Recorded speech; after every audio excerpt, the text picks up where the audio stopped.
நண்பா தளபதி பார்த்தீங்கன்னா தளபதி 70 நடிக்க போகிறாருங்க. சரிங்களா, அதை பற்றி பார்ப்போம். லைக் பண்ணுங்கள், சப்ஸ்கிரைப் பண்ணிடுங்க. என்னன்னு கேட்டிங்கன்னா, ஜனநாயகன் படம் பார்த்தீங்கன்னா ஃபுல்லாக லீக் ஆகிடுச்சு. நம்மளுக்கு தெரியும், சோஷியல் மீடியாவில் லீக் ஆகிடுச்சு. சரிங்களா, டெலிகிராம் அப்புறம் பார்த்தீங்கன்னா வாட்ஸ்அப் அந்த மாதிரி சமூக வலைத்தளத்தில் பார்த்தீங்கன்னா லீக் ஆகிடுச்சு. ஸோ அதுக்கப்புறம் பார்த்தீங்கன்னா இப்போது தளபதி ஒரு முடிவு எடுத்திருக்காங்க. ஸோ அந்த முடிவை பற்றி தான் பார்க்க போகிறோம். என்னன்னு கேட்டிங்கன்னா, தளபதி 70 வரப்போகிறாங்க.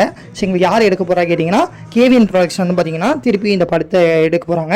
ஏன்னு பார்த்தீங்கன்னா அவங்களுக்கு 500 கோடி வந்து இந்த படத்துக்கு இன்வெஸ்ட் பண்ணியிருந்தாங்க. ஸோ படம் பார்த்தீங்கன்னா தேட்டரில் வந்து எல்லாருமே செலிப்ரேட் பண்ணலான்னு நினச்சோம். இப்போ பார்த்தீங்கன்னா இணையத்தில் வெளியாகிடுச்சு. ஆனாலுமே தேட்டருக்கு வரும். எப்போ கேட்டிங்கன்னா எலெக்ஷனுக்கு அப்புறம் வரப்போகுதுன்னு சொல்லியிருக்காங்க. ஸோ இப்போ என்ன ஆச்சுன்னா, தளபதி பார்த்திங்கன்னா இந்த முடிவு எடுத்திருக்காரு. அடுத்த படம் நடிக்கிறேன், உங்களுக்கு பார்த்திங்கன்னா இந்த லாஸை வந்து நான் வந்து ஓவர் கம் பண்ணுறதுக்கு, சரிங்களா, நான் வந்து உங்களுக்கு இந்த படத்தை நடிச்சு கொடுக்குறேன் அப்படின்னு சொல்லியிருக்காரு.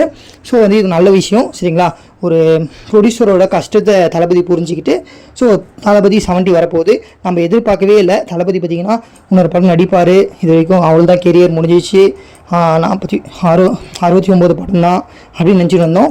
ஸோ இந்த ஒரு பிரச்சனைனால பார்த்திங்கன்னா தளபதி இன்னொரு படம் நடிக்க வேண்டியதாக ஒரு சான்ஸ் கிடச்சிருக்கு. ஸோ வெயிட் அண்ட் சி எப்படி இருக்க போகுது தெரில.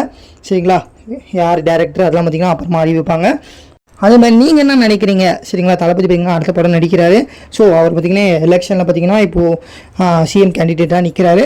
ஸோ நம்மளுக்கு பார்த்திங்கன்னா இப்போது அவர் நடிக்க மாட்டார்னு நினச்சோம். இப்போ பார்த்திங்கன்னா அடுத்த படம் நடிக்கிறேன்னு சொல்லியிருக்காரு. இது பார்த்திங்கன்னா ஒரு கரெக்ட் டிசிஷனாக இல்லை வந்து தப்பா அப்படின்ட்டு நீங்கள் கமெண்ட் பண்ணுங்கள். அவ்வளோதான், எங்கள் எக்ஸ்டென்ஷன் சந்திப்போம். Bye guys.